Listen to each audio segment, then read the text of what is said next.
Hey guys, welcome back to another episode. Today we are going to frag one of my most prized SPS, which is the Rainbow Mille. But before we do get started, I just want to show you guys my tank under full actinic. I never put it at 100% blue and then like 0% white because I don't really like the look. But I gotta say, it's pretty cool just to see it just because of all the pop the corals get. I don't know why the tank looks cloudy. It's not cloudy in real life, but obviously on this front, this little area right here, it just seems cloudy, and I don't really know why. It might be because of that orange light, but I'm not really sure, and I ain't gonna turn it off, but that does look pretty darn cool.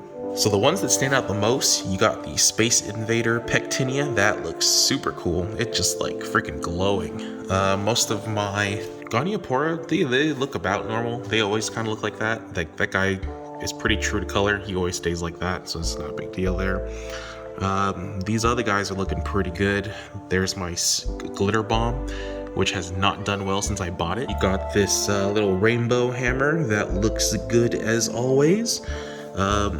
This little Cyphastria, I've had this thing for like 5 years and it's never grown. It literally just stays like that. Crazy, but I mean, it looks cool and it's like pretty encrusted on the rock, so I'm not gonna remove it, but that thing literally grows at a snail's pace. Not worth buying at all. The other guys look pretty good. Obviously, you got my Dragon Soul Torch right here. That looks pretty bomb.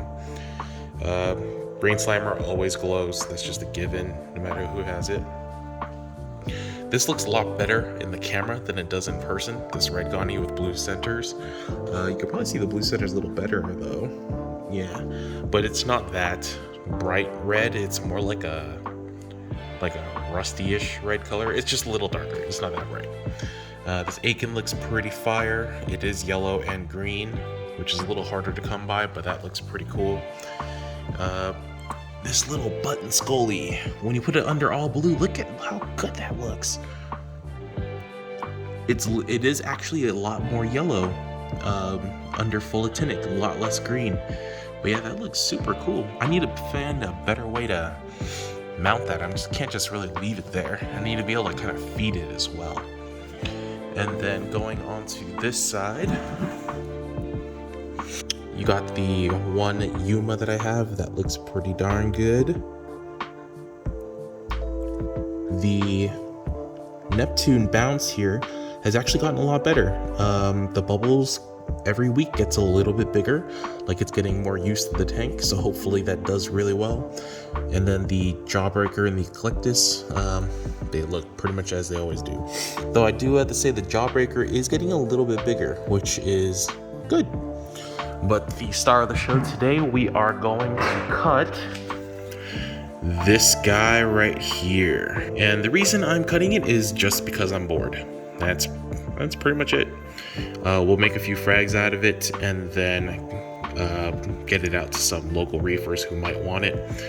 I have had a few people hit me up, and I've always kind of been reluctant to cut it, but I figure why not? Nothing to do today, and I gotta kind of fill the frag tank a little bit, so we'll just give this guy a little bit of a chop. But yeah, we'll go ahead and get started and murder this little guy. Oh, and I forgot to mention the Monty here under actinic looks way better. It's like bright orange.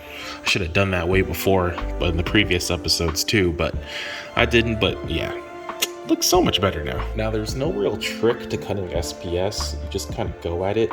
I just usually recommend that you make the cuts kind of on the larger side if possible, because sometimes the nubs don't really live all that well. But we'll go ahead and just take off a few pieces. I actually noticed on one piece that I cut recently,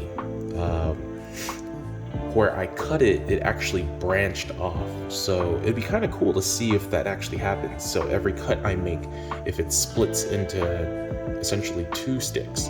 Don't know if that'll actually happen or not, but it'll be kind of cool to see if it does. We'll go ahead and just start cutting a few pieces. We're not going to chop the whole thing off. We'll just take a few off and I'll see if it's adequate or not.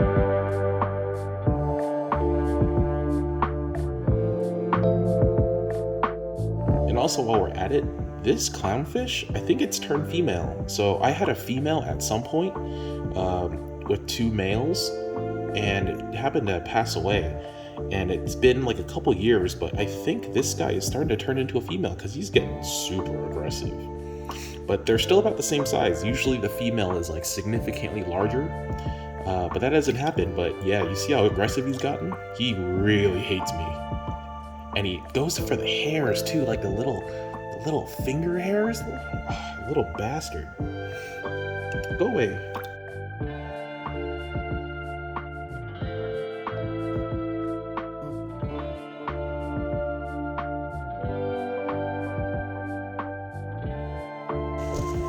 Alright, and just to show you guys the aftermath, doesn't really look like I cut too much off, but I mean I got a few good chunks out of it.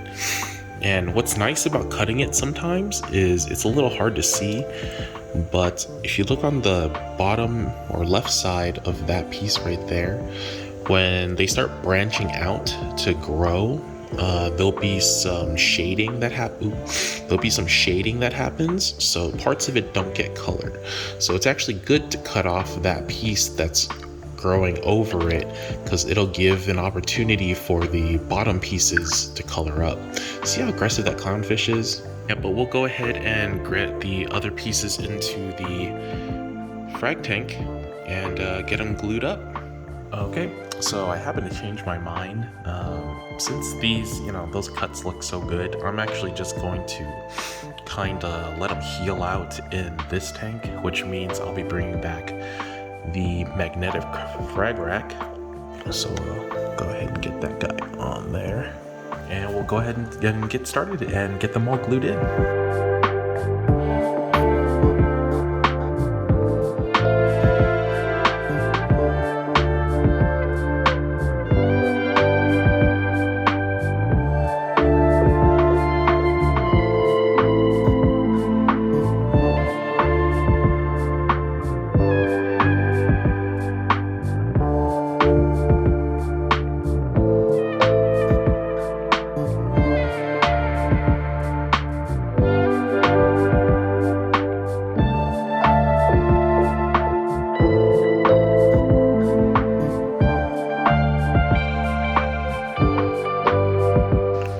So it's been a couple days since we've let them just heal on this rack. This hammer keeps falling off where I put it, and I don't really want to glue it, so I'm just going to leave it there right now. But the frags look pretty good. I've actually already sold a few, so that's why there's 2 missing? But yeah, all the frags are doing good. They usually kind of darken up a bit. You could still see the pink, and you can still see the green, so that's good. But we'll go ahead and let these guys heal. I'll probably try to sell a few, and then we'll try to keep a few for that frag show later on this year. And I might cut again at some point, but we're going to let everything just heal up, and everything should be fine and dandy. But thank you guys for following as usual. I'll see you next time. Peace.